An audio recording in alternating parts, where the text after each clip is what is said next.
জানি তো সন্ধেবেলা একরাশ খিদে নিয়ে মুখটা এইটুকু করে বাড়ি ফিরবে। দেখো তো আজকে টিফিনটা পছন্দ হয় কিনা। এক বাটি জলে 3টে বা 4টে কাতলা মাছের টুকরোকে নুন হলুদ দিয়ে 5 মিনিট ফুটিয়ে নিতে হবে। তারপর মাছগুলোকে জল থেকে তুলে নিয়ে ঠান্ডা করে কাঁটা বেছে রাখতে হবে। কাঁটা বাছার সময় অমনোযোগী হওয়া কিন্তু একেবারে বারণ। এখন একটা ননস্টিক প্যানে 2 চামচ সর্ষের তেল গরম করে তাতে একদম মিহি করে কুচোনো পেঁয়াজ, আদা, রসুন আর কাঁচা লঙ্কা ভেজে নিতে হবে। তারপর দিয়ে দেবো নুন, হলুদ গুঁড়ো, লঙ্কার গুঁড়ো, কয়েক দানা চিনি আর সামান্য জিরের গুঁড়ো। 2 মিনিট নাড়াচাড়ার পরেই কাঁটা বেছে রাখা মাছটা এর মধ্যে দিয়ে দিতে হবে। এখন সবকিছুকে ভালোভাবে মিশিয়ে নিয়ে 2 চামচ ভর্তি ভর্তি গরম মশলার গুঁড়ো, আরো একটু নুন আর 1 থেকে 2 চামচ ছাতু এর মধ্যে দিতে হবে। ছাতুটা মাছের পুরে বাইন্ডিং এজেন্টের কাজ করবে। এবার সবকিছুকে ভালোভাবে মিশিয়ে নিয়ে ঠান্ডা হয়ে এলে হাতের সাহায্যে একটু ম্যাশ করে নিতে হবে। মাছের পুর তৈরি করা হয়ে গেলে এবার ময়দাটা মেখে নেওয়ার পালা।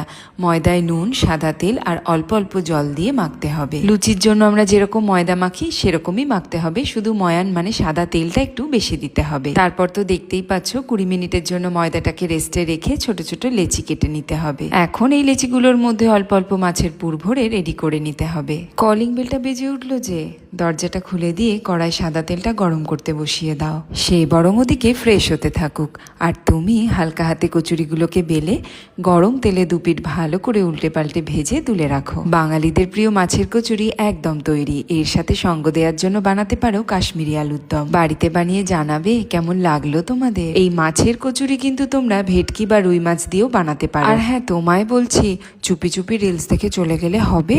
পেজটাকে তো একটু ফলো করে দিতে হবে নাকি।